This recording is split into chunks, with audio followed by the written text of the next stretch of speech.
Welcome back, and welcome to the next part of your tutor training. This section is focused on you, the tutor. Today will be a bit of a longer section as we go over the characteristics of effective tutors, first meeting with your learner, and other introductory information regarding our tutors. So make sure to take breaks, stretch, have some water, and take notes as we go through our introduction to tutoring. Our tutors are the backbone of the Adult Volunteer Literacy Program. We wouldn't be able to have the program without you or our learners. Last time, we talked about the aspects of the adult learner.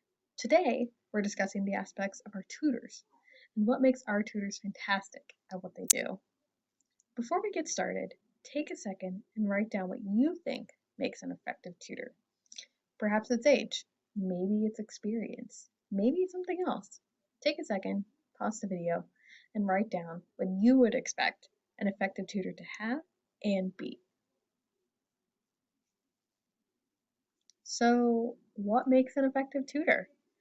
Most people probably wrote down that the tutor has experience or expertise in the material. That's a pretty common belief and certainly helps. But let's look at the next slide and what experts say makes an effective tutor. So, effective tutors have learner-centeredness, patience, understanding and respect, creativity, sensitivity, realistic expectations, empathy, a sense of humor, adaptability, enthusiasm, organizational skills, and commitment.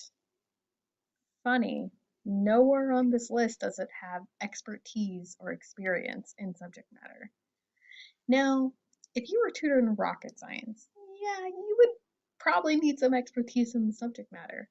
But much of what our learners are focusing on are basic skills, not complicated jargon or deep critical processes of reading, writing, or math.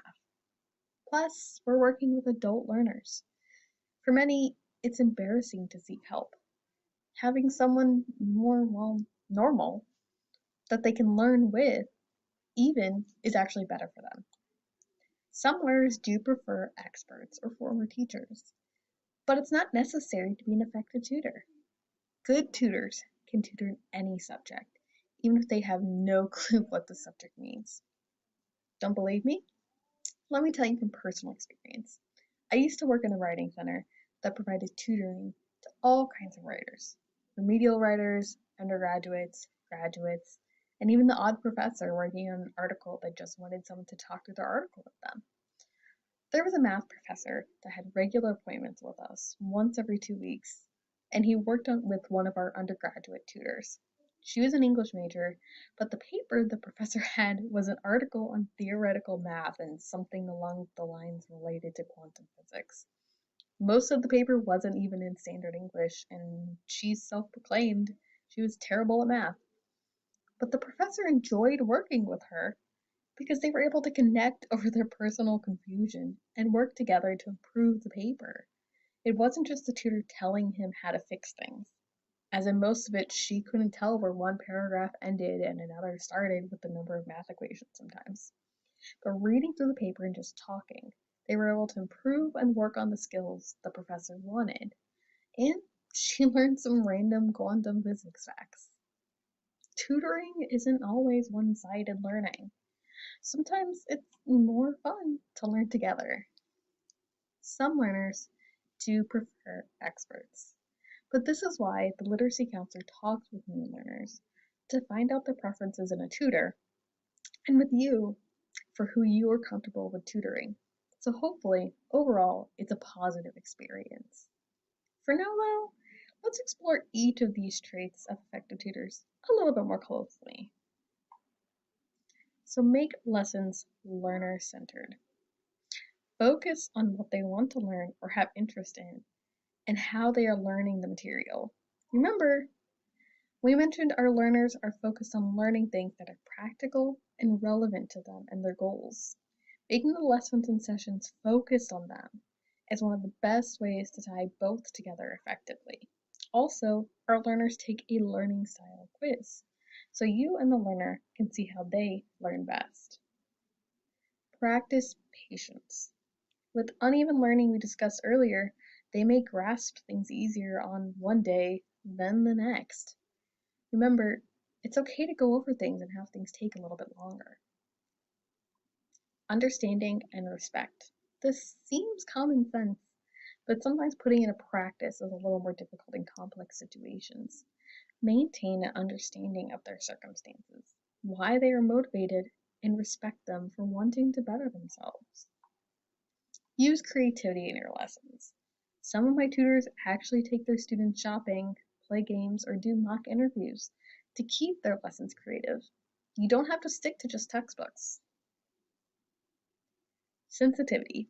Be sensitive to their situations, their learning styles, and their interests. This ties closely in with learner-centered lessons, but being sensitive to certain subjects and respectful is another important step. Realistic expectations. Know that you didn't learn to read in a month, so your student won't learn that quickly either. Also, adult learners learn differently than kids do. Learning is slower for adults because of how adult brains work. Kids are much like sponges, while adults are more like wallets.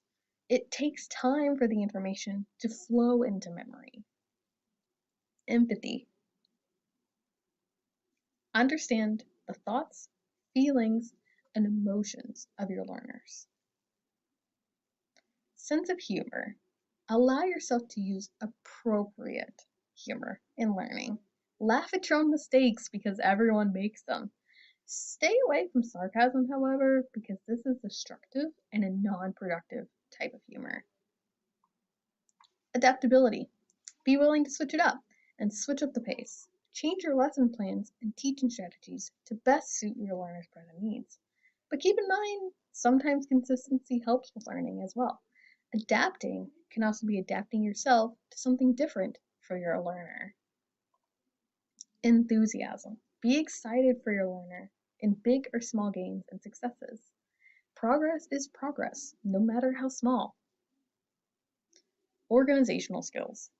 Know where you're headed in your sessions with your learners.